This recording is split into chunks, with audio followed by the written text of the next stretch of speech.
Merlin, Yes, my liege. remember that time when you tricked all of Britain? I cannot fathom what you are talking about. You know, the sword that nobody could pull from the stone?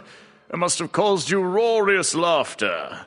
You mean my intricate plan to ensure you, the royal heir to the throne, was able to grow up and claim the crown safely? And all this time, I thought you just had a trickster spirit about you. This land is even more accursed than I initially thought. Stand fast. We will be the cleansing force it so desperately needs. Arthur, prepare yourself. Our foes approach. Ready your spells. We shall take the fight to them. These quotes are one of only 2 such long interactions, and reference the friendship and or betrayal, depending on the depiction, of King Arthur and the wizard Merlin in Arthurian legend. You lost your ambition and became complacent, while I learned everything I could to surpass you. This quote is a reference to how Morgan Le Fay apprenticed under Merlin, and in some Arthurian retellings, she secretly became more powerful than he was and betrayed him. Ghouls, banshees, ghosts.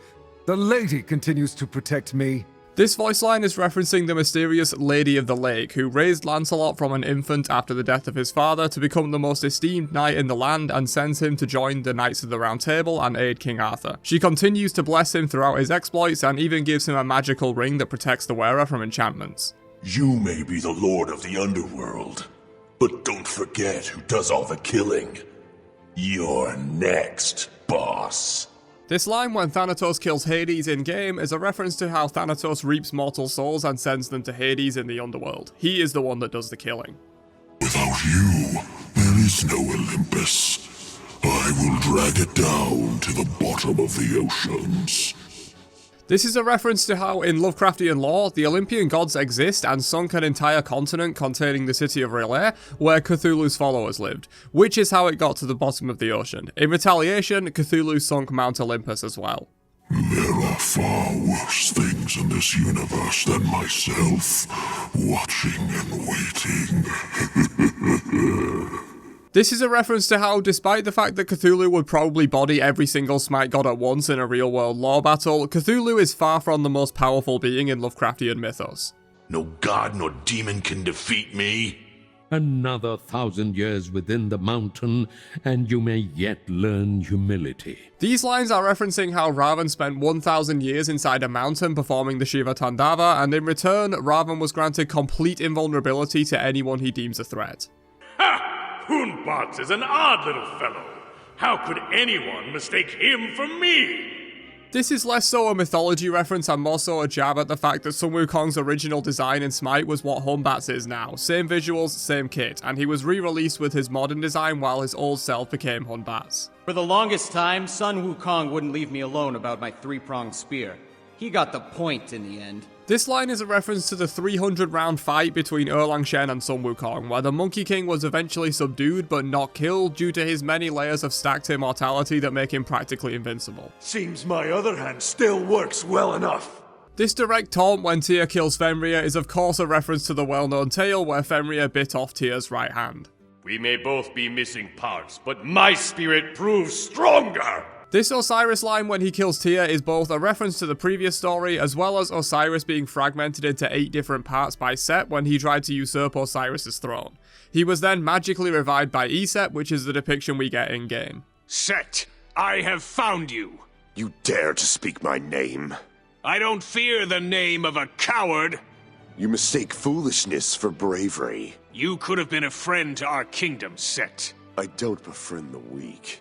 Your father couldn't even defend himself. How could he defend his kingdom? No king can rule through might alone. That was true.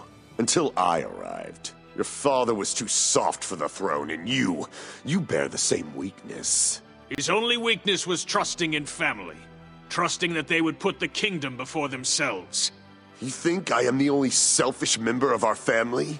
You are somehow weaker than Osiris. Remember how weak I am when you are forced to call me king. Horus, my king. A word of advice. Silence! Your words are like poison! Oh, don't be like that. I was just offering caution. Beware your counsel. My spawns can make very convincing copies of your friends. To sink to sowing doubt in my mind rather than actually fighting. Who is showing a lack of strength now? This long dialogue between Horus and Set complements their double release well, and the only other thing like it is the idle conversation between King Arthur and Merlin at game start, which we've mentioned already. We should absolutely have more of this for legendary rivalries like Tyr and Fenrir in Smite, in my opinion. These lines specifically are a reference to the long fight between Set and Horus. It began when Set murdered Osiris and usurped his throne. Set revived Osiris, as previously mentioned, and became pregnant with an heir, Horus. Being birthed as a full adult, for whatever reason, don't question it, it's mythology, their battle raged on for 80 years, and yes, Set invited Horus to a feast and tried to poison him, after which Horus fed Set lettuce laced with his poisoned cum. The High Egyptian Court of Gods then proclaimed Horus the rightful heir to the throne, where he reigned over Egypt, with all future pharaohs said to be his descendants. Did your war against the Titans lead to your desired outcome? Where is your claim to power? What was once a burden is now mine alone to command. Come, gods. The time has come to answer for the torment you laid upon me. These two lines are of course a reference to the Great War between the Titans and the Olympian gods, where the Titans were defeated and Atlas was burdened with carrying the entire cosmos on his shoulders. At first, you were like the others, seeking me for your own ends.